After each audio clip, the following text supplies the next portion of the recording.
Breaking news చూస్తున్నాం. తెలుగు రాష్ట్రాలపై చలి పంజా విసురుతుంది. రాత్రి పగటి ఉష్ణోగ్రతలు కనిష్ట స్థాయికి పడిపోతున్నాయి. తెలంగాణలోని పలు ప్రాంతాల్లో ఉష్ణోగ్రతలు సింగిల్ డిజిట్లో నమోదవగా కొన్ని ప్రాంతాల్లో పొగమంచు కారణంగా వాహనాల రాకపోకలకు అంతరాయం కలుగుతుంది.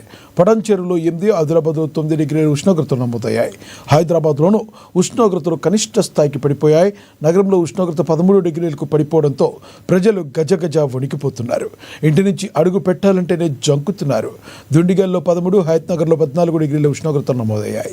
రాష్ట్రంలో ఈ నెల 21 వరకు చలి తీవ్రత తీవ్రంగా ఉంటుందని, పశ్చిమ తెలంగాణలో ఉష్ణోగ్రతలు 7 నుంచి 9 డిగ్రీల మధ్య నమోదవుతుందని వాతావరణ శాఖ తెలిపింది. ఈ క్రమంలో 4 రోజుల పాటు ప్రజలంతా జాగ్రత్తగా ఉండాలని సూచించింది. ఇక ఆంధ్రప్రదేశ్లోనూ చలి తీవ్రత రోజు రోజుకు పెరిగిపోతుంది. అరకు వ్యాలీ ఏజెన్సీ ప్రాంతాలు మంచు దుప్పటిలా కమ్ముకున్నాయి. లంబసింగి, అరకు పరిసర గ్రామాల్లో ఉష్ణోగ్రతలు సింగిల్ డిజిట్కు పడిపోయాయి. 2 నుంచి 5 డిగ్రీల లోపు ఉష్ణోగ్రతలు నమోదవడంతో ఏజెన్సీ ప్రాంతాల ప్రజలు వణికిపోతున్నారు.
తెలుగు రాష్ట్రాలపై చలి పంజా విసురుతుంది. రాత్రి పగటి ఉష్ణోగ్రతలు కనిష్ట స్థాయికి పడిపోతున్నాయి.